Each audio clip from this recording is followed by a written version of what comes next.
Halo semua, berjumpa lagi dengan saya Erwin Supandi.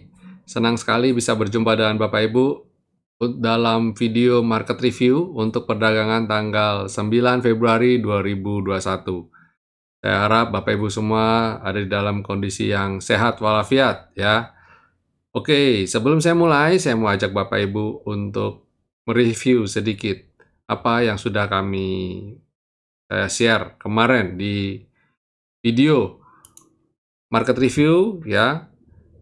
Saya ada bagikan tips 8 hal yang perlu diperhatikan ketika trading ya. Seperti Bapak Ibu ketahui, trading seringkali disalahartikan dan banyak orang berkata untuk ketika trading itu seperti sedang bermain, khususnya saham ya, sedang main saham. Nah, itu sebabnya saya bagikan 8 hal yang perlu diperhatikan. Ini yang membedakan antara bermain dan sedang bekerja.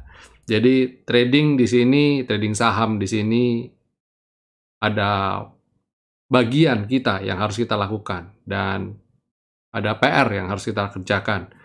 Baik dari bikin trading plan, mungkin pencatatan hasil trading dan mempelajari tools, mempelajari teknik dan banyak hal yang harus diperhatikan ya. Dan 8 ini pondasinya, saya rasa ini pondasinya yang membedakan antara sedang bermain atau kita sedang melakukan suatu pekerjaan. Dan di market review kemarin ya, saya sudah memperlihatkan kondisi IHSG ya, yang waktu kemarin itu meninggalkan sekelumit ganjalan buat saya. Saya bilang itu adalah gap, ada gapnya. Wah sayang, ada gapnya. Dan saya berharap nutup ya. Dan hari ini boleh dibilang nutup, walaupun cuma selisih sekian poin sih nggak ada arti lah. Kita nggak usah sampai terlalu perfect banget. Tapi potensial nutup gitu loh, potensial nutup gap lagi. Jadi makanya ketika ada gap kemarin itu buat saya itu ada satu ganjalan ya, yang membuat kita itu untuk tetap berhati-hati. Apapun itu, lakukan trading makanya sebelumnya saya bilang ketika itu adalah secerca harapan dan tiba-tiba besoknya gap up. Dan ketika gap up, ya di market review itu saya bilang, wah ini kita harus berhati-hati karena ada gap. Dan banyak yang PM ke saya. Pertanyaannya, beberapa pertanyaan yang saya summary adalah, pertama, apa itu gap? Ya, apa itu gap? Dan kenapa gap harus nutup? Dan apakah memang begitu kah? Harus tutup gitu kah? Secepat itu kah? Ya, sebenarnya nggak gitu. Jadi saya mau bagikan sedikit ya, apa yang dimaksud dengan gap. Dan yang dimaksud dengan gap adalah selisih harga yang terjadi karena selisihnya itu biasanya harga itu harusnya ya idealnya, bukan seharusnya, idealnya ketika penutupan hari ini besok dilanjutkan di level penutupan yang kemarin atau kalau nggak setidaknya di range itu. Jadi tidak sampai menimbulkan umpamanya penutupan 1000 dia tidak langsung bukanya di 1050. Jadi nggak gitu. Tapi dia modelnya bisa berurutan ya, setidaknya nutup antara satu candle dan candle yang lain. Nah, ini. Jadi idealnya adalah dia ada berurutan ya, berurutan. Kalau gap-gap kayak gini ya pasti ada pasti nutup nih kayak gini. Ini nutup ya. Nah, hari ini gimana? Nah, potensial akan nutup. Saya berharap nutup ya. Jadi supaya biar lebih baik ya. Dan saya mau jelasin sedikit gitu. Gap itu pada dasarnya ada 4 gap ya. Jadi gap itu ada 4 dan apa saja yang dimaksud gap itu apa aja. Jadi pertama ada breakaway gap. Breakaway gap itu biasanya terjadi ketika pertama kali. Jadi habis downtrend, contoh ya, ini habis downtrend tiba-tiba mulai pembalikan arah dan mulai confirm, tiba-tiba dia lompat, bam. Nah, itu mungkin terjadi di level harga 5.300-an kalau nggak salah. Atau mungkin lebih di bawah lagi ya di candlestick yang di harga lebih bawah lagi ya IHSG. dan langsung lompat dan dia rally. Lebih kelihatan ini kalau di market-market seperti mungkin Dow Jones ya di Wall Street itu lebih kelihatan ya ketika dia breakout langsung bang terbang, itu namanya breakaway gap. Terus ada runway gap. Runway gap itu biasanya trennya super strong, super kuat. Ini terjadi di IHSG ketika di level 5 ribuan sampai ke 6 ribuan. Itu kan ada berapa kali gap? Ada 2 atau 3 kali gap. Jadi lompat dia diikuti dengan strong rally, lompat lagi, rally lagi, bisa 2 atau 4 kali gap. Bam, bam, bam. Itu namanya runway gap. Dan ada namanya exhaustion. Jadi exhaustion gap itu kelelahan ya. Istilah exhaust itu kan capek ya, udah lelah biasanya. Itu kita anggap gitu. Jadi di yang terakhir ada gap sekali, terus habis itu dia balik arah dan dia nutup gap. Nah, ketika itu ini yang terjadi ketika itu di sini ya.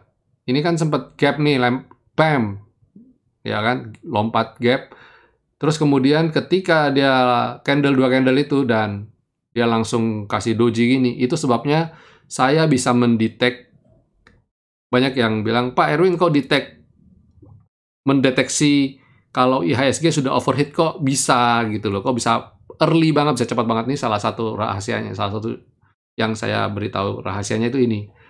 Ketika saya lihat, udah gap, dan ini gap sekali, terus habis itu 2 candle solid, terus tiba-tiba doji. Wah, ini saya langsung bilang, oke, overheat. That's it. Kita harus jualan. Mulai start jualan. Jangan terlalu di dalam euforia lagi. Dan betul kan, setelah itu nggak lama kemudian dia ambil bam, bam, bam. Dan dia sempat nutup gap yang kedua, bahkan nggak cuma satu. Ini satu nutup, habis itu dia di sini dia nutup lagi. Nyisain satu yang di level 5.300 itu belum nutup. Dan saya nggak berharap tutup dalam waktu dekat, karena kalau tutup dalam waktu dekat jauh sekali turunnya. Saya takut dia nggak kuat, momentum baliknya itu nggak dapat gitu ya. Ya itu, jadi kelelahan. Jadi itu sebabnya saya bilang gapnya salah satu yang kita bilang exhaustion gap ya, gap yang kelelahan. Terus terakhir adalah common gap. Common gap itu ya umum lah. Ya pergerakannya jalan biasa, tiba-tiba ada gapeng, terus tapi habis itu besok nggak lama kemudian nutup gitu. Kayak cuman ini yang saya bilang common gap. Yang ini common gap. Jadi naik, ada gap, terus tiba-tiba langsung nutup. Nah, itu common gap. Ya, kalau dia langsung rally, bam, bam, bam, bam, wah itu keren banget. Ini common gap. Nah, kayak gini, ini sebenarnya termasuk runway. Kemarin itu ada gap, tapi dia swing dulu nutup, terus dia rally lagi terakhir untuk kemudian dia banting. Ya, itu ciri-ciri gap. Dan apakah gap tuh harus nutup atau wah gap itu nggak perlu nutup gitu. Jadi begini, ada seperti kayak urban legend lah. Kan ya kayak mitos atau kayak istilahnya seperti di market itu kayak percaya nggak percaya ya kayak gitu bahasanya. Jadi gap itu seringkali pasti nutup. Kebanyakan gap yang ditimbulkan kebanyakan akan tertutup. Cuma pertanyaannya adalah kapan ya. Kapannya itu yang kita tidak tahu. Kalau jaraknya dekat dan momentumnya tidak besar ya mungkin bisa segera tertutup. Nah, makanya kita mesti bisa mengidentify ini breakaway gap, runway gap, exhaustion gap atau common gap. Jadi itu pentingnya, makanya itulah perlunya Bapak Ibu belajar ya. Ini makanya yang saya bagikan ke Bapak Ibu ini adalah salah satu materi pembelajaran kita juga. Itu makanya pentingnya Bapak Ibu belajar trading ya untuk mengidentify. Salah satunya untuk melihat kapan kita harus take profit, kapan kita harus oh ini tambah belanja, oh ini amunisi. Kayak kemarin saya sudah warning kan, oh ada gap, nutup dulu deh gitu kan. Dan ternyata hari ini nutup. Nah pertanyaannya ketika hari ini nutup, nggak semua juga happy gitu deh. Ya kalau saya karena saya pada posisi ini belum full power, happy aja. Kesempatan untuk dapat barang diskon. Tapi banyak yang, aduh kok nutup gap, aduh koreksi dan sebagainya galau. Karena dia tidak tahu teorinya gitu loh. Banyak yang nggak tahu teorinya dan nggak sadar kalau oh iya harus nutup dulu atau dan lain-lain. Jadi cenderung tidak mengantisipasi. Jadi tidak mengantisipasi bahwa potensial nutup gap ini, potensial koreksi. Jadi tiba-tiba ketika dia tadi market hijau dan terus tiba-tiba dia koreksi, ya saya nggak kaget. Dan tadi di grup saya juga nggak push yang oke ya, full ya, kita beli nih. Saya tadi cuma rekomendasikan nggak banyak. Saya rekomendasikan Bank BRI, karena Bank BRI sentimennya bagus banget. Dan itu saya ketika saya ngomong juga masih di level 4.600-an sekian. Kita sempat naik sampai 4.700 lebih. 4.740 kalau nggak salah saat tadi sempat. Nah, ketika itu ada beberapa teman yang, wah saya jualan dulu deh. Atau ada juga yang hold, atau bahkan beberapa teman, aduh ketinggalan, mau belanja ketinggalan. Nah, ketika turun, pada nanya, boleh belanja nggak? Nah, gitu loh. Jadi, penting sekali kita itu harus tahu dulu, ya, mindset kita terhadap trading ini untuk apa? Untuk trading, untuk gambling, atau untuk cari uang, atau untuk investasi, ya. Jadi, itu penting sekali. Jadi, makanya, ya, belajarlah ya, kita harus belajar. Dan itu tadi yang saya bagikan mengenai gap. Kenapa harus tertutup? Nah, oke. Seperti kayak gini. Seperti kayak konspirasi teori sih sebenarnya. Tidak ada penjelasan logis yang mengatakan, oh, ketika sekian candle nanti dia akan balik nutup gap, umpamanya kayak gitu ya. Atau lebih ke matematika, naik dia berapa persen dia akan nutup gap dan sebagainya. Nggak ada. Lebih ke arah begini, ketika market membentuk sentimen waktunya koreksi, ini kalau kita kan Indonesia satu arah ya, kita beli di bawah, jual di atas. Belum berlaku model short term dari atas jual ke bawah. Jadi saya jelaskan lebih simpelnya begini. Ketika dia sudah naik kecapean dan dia udah mulai sideways dan dia mulai ketarik turun. Nah, ketika dia tertarik turun, gap yang di bawah itu seperti kayak gravitasi, Bapak Ibu. Kayak lantainya jadi supportnya. Mata orang langsung tertuju. Khususnya ya pasti yang tertuju itu adalah gap yang paling dekat. Ketika dia mulai koreksi, orang punya sentimen di dalam hati, wah bakal nutup gap nih. Nah, ketika orang melihat, oh akan nutup gap, dia kan akan ngomong sama teman-temannya, oh ada gap. Coba mungkin berapa banyak di Bapak Ibu di sini yang tergabung dengan beberapa grup ya, grup trading. Nah, itu kan biasanya kan suka ada crowd ya, istilahnya ada bisik-bisik crowd. Mulut-mulutnya itu ya, yang wah ini gitu, yang heboh gitu ya. Oh, nutup gap gitu kan. Nah, saya pernah kasih lihat kalau karikaturnya. Jadi sell, Excel, sell, atau goodbye, buy. Jadi dari kata goodbye jadi buy, dari Excel jadi sell gitu kan. Jadi ya seperti itu. Ketika lihat koreksi, ada yang langsung lihat gap, langsung teriak. Oh, bawah ada gap. Jual, di bawah ada gap, jual dulu, pasti ke bawah nih. Nah, yang kayak gitu, market gimana? Jualan apa hold? Yes, jualan. Nah, ketika itu akhirnya jadi bagaimana sentimennya? Kalau banyak yang jual, ketarik lah, terwujud lah. Orang bahasa istilahnya sekarang bisa ada kata semesta mendukung lah, ya toh. Perkataanmu menjadi sabda dan sebagainya. Jadi ya kayak gitu. Jadi gap itu yang di bawah-bawah itu jadi nyedot gitu ya. Sama ketika dia terbang lari, yang bikin gandul supaya larinya nggak terlalu kencang lagi, ada gapnya itu. Jadi ketika ada gap, orang jadi ada alertnya langsung deh. Wah, dia ninggalin gap. Waduh, ninggalin gap. Kemarin saya ketika IHSG Bank lompat bikin gap, langsung saya bilang apa? Oh, hati-hati, ada gapnya nih. Jangan-jangan besok nutup. Saya bisa bilang begitu karena ya itu, ketika ada gap, orang tuh langsung ada remnya, zak gitu, rem tangan, kayak ada rem tangannya, zak gitu, sehingga majunya itu jadi terhambat. Ada, kalau Bapak Ibu, kalau mobil-mobil modern sekarang, ketika kita jalanin mobil dan rem tangannya masih ada, langsung alarmnya kan bunyi, titit. Nah, kita lihat, oh ada indikator rem, ada remnya, ada indikatornya. Nah, ini sama, ketika kita mau jalan, ini kayak handbrake-nya jadi nyala. kita mau ngegas, langsung indikator nyala. Nah, wah nggak berani ngegas deh. Karena apa? Ada gap di bawah. Oke, ya. Kira-kira itu penjelasan saya mengenai gap. Ya, semoga jelas ya Bapak Ibu ya. Ya.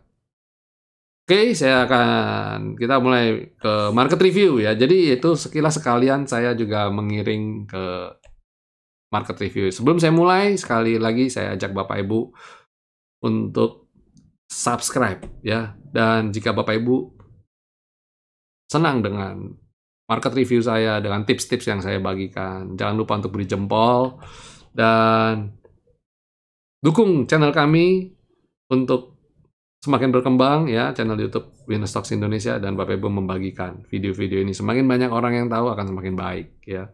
Dan jangan lupa juga untuk nyalakan tombol loncengnya. Ini saya selalu sering kali harus ingatkan. Kenapa Pak harus nyalakan tombol lonceng? Karena ketika saya upload video-video saya, Bapak Ibu jadi punya ada notifikasinya. Dan itu sebabnya saya selalu video-video saya launch dalam bentuk Premiere. Supaya apa? Supaya bisa kayak membroadcast ke orang-orang, supaya banyak orang yang tahu ya. Oke. Tadi saya sudah bagikan sedikit ya, itu kenapa hari ini nutup gap. Tinggal dikit lagi, dan luar biasanya juga, salah satu yang luar biasa adalah Bapak Ibu perhatikan, gap itu ternyata tidak jauh-jauh dari dari top selendang ya. Ini jadi sekali lagi itu sebabnya kadang-kadang teori gap perlu saya disampaikan nggak? Kalau saya bilang ya perlu, tapi kalau kan banyak sekali trader di tempat kita yang baru masuk, baru join, dan bahkan mungkin juga kita punya 30 video pembelajaran, dan salah satunya di dalamnya ada juga bahasan mengenai gap, dan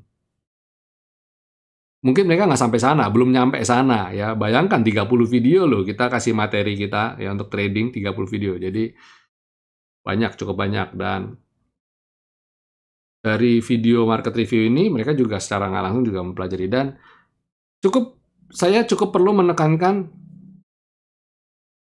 ikutin indikator algoritma intelligence kita aja. Apa aja? Ya selendang, ya skyline, ya V-line, ikutin itu aja. Kalau Bapak Ibu ikutin itu, nanti otomatis ya sedikit banyak tradingnya sudah tertata lah, tidak kayak dulu yang tubruk sana tubruk sini ya. Dengan pakai indikator ini aja sudah cukup kok sebenarnya gitu kan. Jadi nggak usah sampai gimana banget mempelajarinya, mesti sampai mempelajari pola, mempelajari apalagi ya. Gap sih gampang pelajarinya. Tadi saya sekali kasih ada beberapa materi yang cukup sulit bagi pemula, apalagi khususnya yang kelompok umurnya mungkin sudah cukup lanjut usia, pensiunan, dan sebagainya. Jadi saya cukup ngajarin 3 indikator ini aja, cukup Bapak Ibu lakukan trading dengan disiplin, money management, dan risk management, cukup gitu loh, kayak ini. Nah ini ada gap, kita tenang aja, pokoknya selama ada selendang, ya ini jadi support kita gitu kan. Kalau jebol ini jualan, kalau selama ada di atas selendang hold aja gitu. Nanti ada yang tanya, Pak head and shoulder-nya udah terpatahkan belum? Kalau saya bilang nggak usah pikirin head and shoulder dulu, kita lihat dia tertahan di selendang nggak? Kalau tertahan di selendang hold aja, udah gitu aja. Ya, ngapain pikirin hot and shoulder lagi, Pantene atau Sunsilk gitu. Nggak usah dipikirin lagi, dan teman-temannya tuh nggak usah dipikirin lagi. Lihat aja supportnya di mana gitu aja. Kalau udah supportnya di situ, oh ya udah oke gitu. Ya, tapi kapan-kapan saya juga akan bahas, saya akan ajaran pada Bapak Ibu jenis-jenis pola-pola candlestick yang paling, kan pola banyak, tapi saya yang paling penting-pentingnya aja yang perlu dihafal, yang lain-lain nggak usah. Ya. Nah, nanti ya saya akan bikinkan videonya. Oke, nah ini kondisinya dia sudah menutup gap, jadi harapan saya besok dia turun dulu deh, nutup dulu, habis itu dia kembali naik lagi. Dan good news-nya hari ini dia tertahan di level 6181. Kemarin saya ada bilang di atas 6180 atau 6179 itu bagus. Dan dia 6181. Itu kayak sinyal buat kita, kayak sinyal. Buat saya sinyal paling penting itu candle penutupan. Penutupan itu kalau lagi market berjalan saya sih sebodo amat mau candle gimana saya sebodo amat karena apa? Belum paten istilahnya, belum nutup kan? Ya udah aman-aman aja. Tapi kalau sudah nutup, nah ini saya hati-hati. Maksudnya udah closing, harga closing. Nah ini harga closingnya kan masih di atas resisten saya, masih di atas harga batasnya saya, batas amannya saya 61580. Jadi saya sih tenang-tenang aja. Nanti besok kalau dia turun dulu, habis itu dia rebound, nah itu urusan besok gitu kan. Tapi selama hari ini malam ini dia 6180 itu kayak buat saya kayak sinyal, validasi bahwa pada dasarnya tren ini masih akan berlanjut. Cuma dalam perjalanannya ya jangan kaget dengan volatilitas, jangan kaget, jangan heran dengan pergerakan yang sideways dan lain sebagainya ya. Jadi itu sebagai indikator saya juga. Jadi ini oke, masih oke, IHSG masih oke ya. Jangan terlalu khawatir juga ya, santai-santai aja. Tapi catatan hari ini IHSG membukukan net sell minus 546,5 miliar. Ya wajar ya, di tengah naiknya saham ada terjadi aksi profit taking. Kalau dulu mungkin rally berhari-hari baru profit taking, sekarang mungkin rally 3-4 hari ambil profit taking dulu. Masih oke lah. Dan terus sektoralnya bagaimana? Coba kita sektoral, kita coba sektor agri. Wow, agri masih oke kan? Lihat tuh, masih naik, masih membentuk. Kalau kayak begini dia udah di luar garis downtrendnya dia, yang mana dia udah mulai rebound. Jadi silakan Bapak Ibu cermatin emiten-emiten yang ada di sektor agri ini, karena ini memperlihatkan pola reversal yang baik ya, sektor agri. Kemudian basic, bagaimana dengan basic? Oke, basic koreksi, tapi menurut saya masih koreksi sehat. Secara dia harga closingnya masih di atas harga low kemarin, jadi masih aman. Tapi Pak itu ada shadow, ada tail itu gimana? Nggak apa-apa, biasa yang kayak begitu. Jangan terlalu kaku lah ya. Namanya juga pergerakan harga. Plus ini indeks loh Bapak Ibu, indeks. Yang mana harga indeks itu terbentuk dari sekelompok saham gitu ya. Jadi nggak usah terlalu inilah, masih aman ya. Kemudian ada consumer. Nah, consumer kan saya sudah beberapa kali wanti-wanti stay away dulu dari sektor ini kan. Oke, jadi ya jangan kaget ya kayak ini. Kemudian ada infrastructure. Wow, infrastructure ini nih jangan-jangan pemberat indeks ini nih. Tahu-tahu dia turunnya kayak gitu. Saya curiga ini pemberat indeksnya nih. Ya, sekali turun bagus-bagus di atas selendang tiba-tiba dia koreksi turun sampai di bawah skyline, di bawah selendang. Wow, ini hati-hati. Hati-hati dengan emiten yang ada di infrastructure. Sebagai bocoran, salah satunya Telkom. Ya, hati-hati. Terus ada mining. Mining koreksi, tapi dia masih tertahan di area selendang. Ya, lampu kuning sih, tapi masih oke. Pada saya masih aman. Mining, habis itu miscellaneous industry. Wah, miscellaneous industry juga sama ini, pemberat indeks juga kan. 3% minusnya, nggak tahu nanggung. Ya, hati-hati ya. Dan ini identik dengan Astra International. Saya sudah bolak-balik ngomong, dan banyak di video-video saya sebelumnya saya sudah ngomongin miscellaneous industry korelasinya dengan Astra International. Dan kemarin ada yang tanya, bagaimana dengan Astra International? Saya bilang kalau udah memang harusnya cut loss, ya cut loss saja. Dan ternyata hari ini ya tambah turun kan. Terus habis itu ada properti. Ya, properti masih aman ya. Dia tidak buat lower low dan masih ada di atas selendang dan sekalian masih aman. Nah, gampang sekali. Kalau dengan 3 indikator ini aja bahkan orang paling cupu, orang paling yang merasa bilang saya itu newbie ya, baru lahir dan sebagainya, istilah-istilah yang memperlambangkan kalau dia masih pemula ya. Itu pun bisa belajar dan cukup mudah ya. Karena yang perlu dihafal cuma 3 komponen ini aja. Selendang, skyline, dan V-line. Tidak perlu belajar susah-susah. Yang penting kalau ada di atas garis-garis ini, kita harus bagaimana, di bawah garis ini harus bagaimana. Udah gitu doang. Gampang, apa gampang? Oke, terus ada habis properti, ada trade.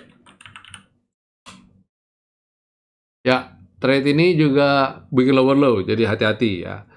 Dan saya rasa masih oke lah pada dasarnya. Karena dia pada dasarnya trennya juga masih bagus dan dia masih ada di atas selendang.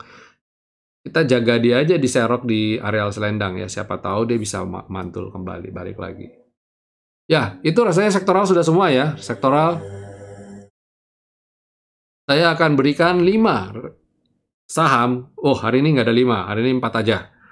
4 saham yang Bapak Ibu bisa tradingkan. Kenapa cuma 4, Pak? Karena ada beberapa yang saya lihat disupport, tapi saya lihat besok masih ada koreksi lagi. Jadi nanti aja dulu. Hari ini 4 dulu aja, dan saya lihat 4 juga masih oke banget. Oke, dan coba kita cek emitennya. 1, Elsa. Nah, ini silakan Bapak Ibu, kalau dia masih ada di areal selendang dan masih di skyline, silakan. Dan silakan buy on weakness. Batasi resiko jika jebol ke bawah itu, ya. Kemudian Medco pun sama, mirip-mirip ya, masih di atas selendang, masih cakep. Jadi kalau beli, kalau dia jebol areal support-supportnya di bawah itu, silakan jual dulu. Tapi ini manfaatkan untuk buy on weakness, ya. Kemudian Pewon, oke, Pewon juga bagus nih ya, sampai koreksi terus dia membal. Secara juga selendangnya juga mulai kelihatan curve naik juga. Udah mau balik di atas skyline lagi. Silakan cermatin emiten ini. Masih cukup aman, relatif aman untuk dibeli di buy on weakness. Terakhir adalah ERA. Wow, satu-satunya chart yang lagi uptrend dan sedang di pullback di support. Dan saya lihat dia selalu nurut sama pola ini. Pokoknya ketika dia di areal selendang, silakan beli dan jual ketika dia breakout di atas selendang. Kebalik jadinya. Tapi it's okay. Ini kalau besok masih lanjut lagi, silakan. Ya, itu rekomendasi kita dan tips-tips serta pelajaran yang saya bagikan untuk Bapak hari ini. Sekali lagi, saya ajak Bapak Ibu untuk jangan lupa untuk subscribe channel YouTube ini dan jangan lupa tekan tombol loncengnya. Dan jika Bapak Ibu merasa mendapat manfaat dari video-video kami, baik pelajaran, market review, maupun rekomendasi sahamnya, jangan pelit-pelit lah untuk memberi kami jempol. Ya, dukung selalu channel YouTube Winnerstocks Indonesia dengan membagi-bagikan channel ini ke teman-teman Anda. Terima kasih semuanya. Selamat beristirahat dan sampai jumpa. God bless.